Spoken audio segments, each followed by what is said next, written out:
And we continue.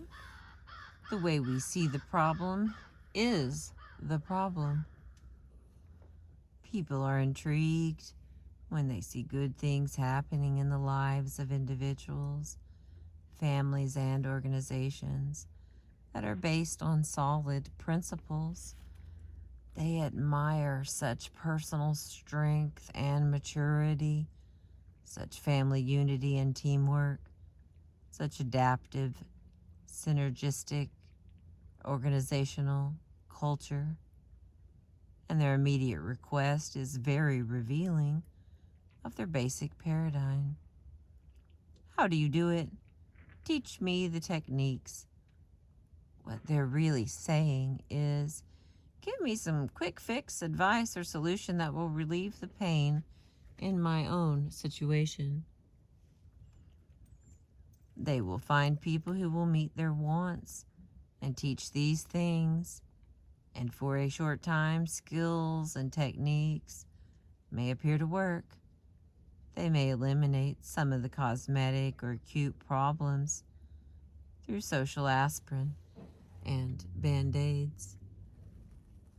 But the underlying chronic condition remains, and eventually new acute symptoms will appear.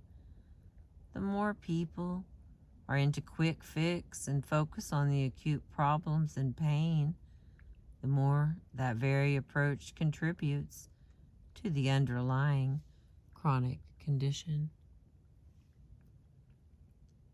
The way we see the problem is the problem. Look again at some of the concerns that introduced this chapter and at the impact of personality ethic thinking. I've taken course after course on effective management training. I expect a lot out of my employees, and I work hard to be friendly toward them and to treat them right, but I don't feel any loyalty from them. I think if I were homesick for a day, they'd spend most of their time gabbing at the water fountain. Why can't I train them to be independent and responsible, or find employees who can be? Personality ethic tells me I could take some kind of dramatic action, shake things up, make heads roll. That would make my employees shape up and appreciate what they have. Or that I could find some motivational training program that would get them committed. Or even that I could hire new people that would do a better job. But is it possible that under that apparently disloyal behavior, these employees question whether I really act in their best interest? Do they feel like I'm treating them as mechanical objects? Is there some truth to that? Deep inside, is that really the way I see them? Is there a chance the way I look at the people who work for me is part of the problem? There's so much to do and there's never enough time. I feel pressured and hassled all day, every day, 7 days a week. I've attended time management seminars and I've tried half a dozen different planning systems. They've helped some, but I still don't feel I'm living the happy, productive, peaceful life I want to live. Personality ethic tells me there must be something out there, some new planner or seminar that will help me handle all these pressures in a more efficient way. But is there a chance that efficiency is not the answer? Is getting more things done in less time going to make a difference? Or will it just increase the pace at which I react to the people and circumstances that seem to control my life? Could there be something I need to see in a deeper, more fundamental way? Some paradigm within myself that affects the way I see my time, my life, and my own nature?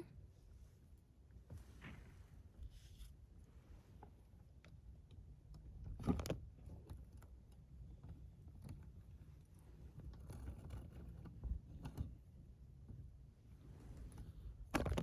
goodness. Sorry, friends. Got a little situation here.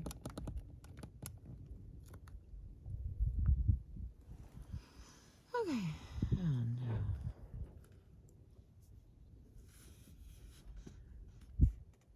All right. My marriage has gone flat. We don't fight or anything. We just don't love each other anymore. We've gone to counseling. We've tried a number of things, but we just can't seem to rekindle the feeling we used to have. The personality ethic tells me there must be some new book or some seminar where people get all their feelings out that would help my wife understand me better. Or maybe that it's useless and only a new relationship will provide the love I need. But is it possible that my spouse isn't the real problem? Could I be empowering my spouse's weaknesses and making my life a function of the way I'm treated?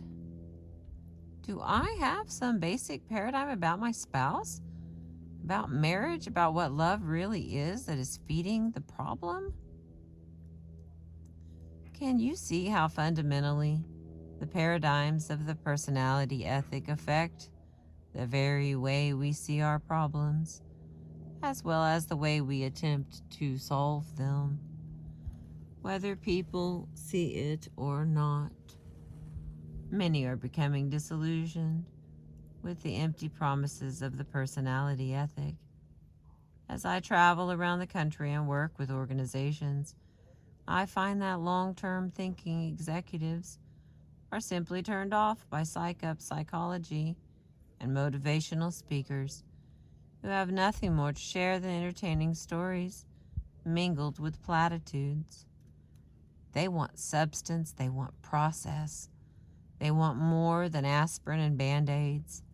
They want to solve the chronic underlying problem and focus on the principles that bring long-term results. The next part is a new level of thinking. Albert Einstein observed, the significant problems we face cannot be solved at the same level of thinking we were at when we created them.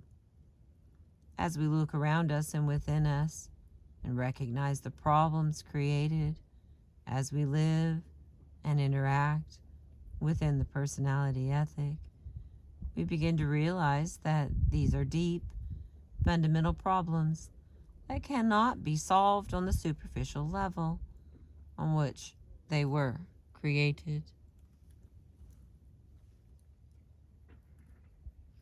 We need a new level, a deeper level of thinking, a paradigm based on the principles that accurately describe the territory of effective human being and interacting to solve these deep concerns.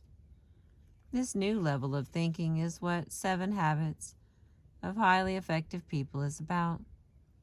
It's a principle-centered, character-based, inside-out approach to personal and interpersonal effectiveness.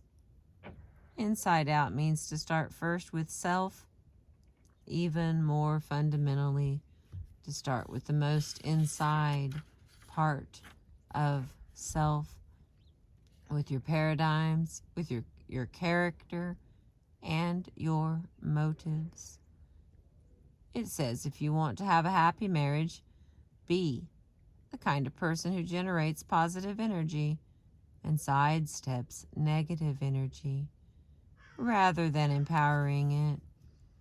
If you want to have a more pleasant, cooperative teenager, be a more understanding, empathetic, consistent, loving parent.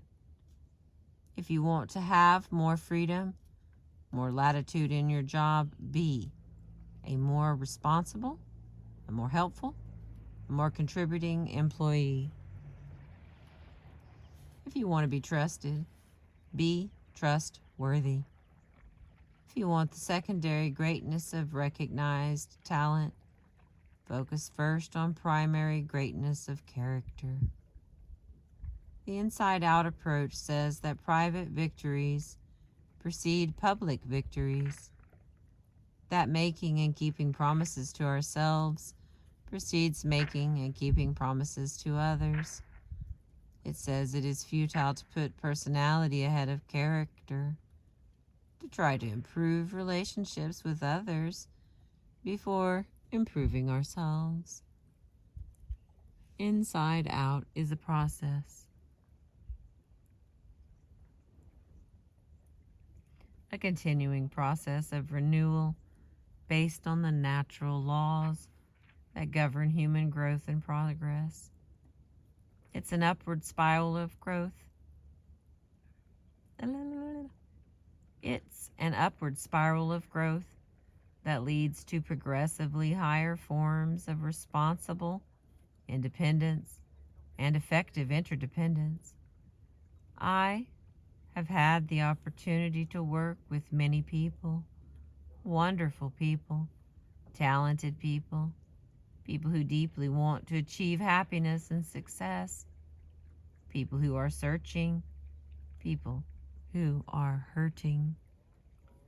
I've worked with business executives, college students, church and civic groups, families and marriage partners, and in all of my experience, I have never seen lasting solutions to problems, lasting happiness and success that came from the outside in. What I have seen result from the outside in paradigm is unhappy people who feel victimized and immobilized, who focus on the weaknesses of other people and the circumstances they feel are responsible for their own stagnant situation. I have seen unhappy marriages where each spouse wants the other to change, where each is confessing the other's sins, where each is trying to shape up the other.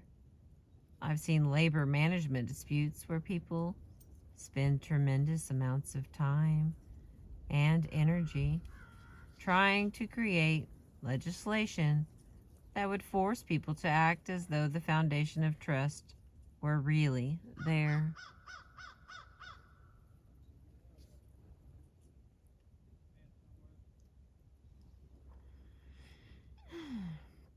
Members of our family have lived in 3 of the hottest spots on earth: South Africa, Israel, and Ireland, and I believe the source of the continuing problems in each of these places has been the dominant social paradigm of outside in.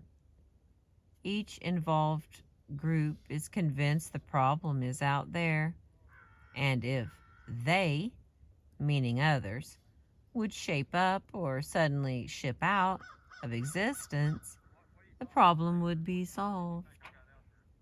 Inside out is a dramatic paradigm shift for most people, largely because of the powerful impact of conditioning and the current social paradigm of the personality ethic. But from my own experience, both personal and in working with thousands of other people, and from careful examination of successful individuals and societies throughout history, I am persuaded that many of the principles embodied in the 7 habits are already deep within us, in our conscience and our common sense. To recognize and develop them and to use them in meeting our deepest concerns, we need to think differently, to shift our paradigms to a new, deeper, inside-out level.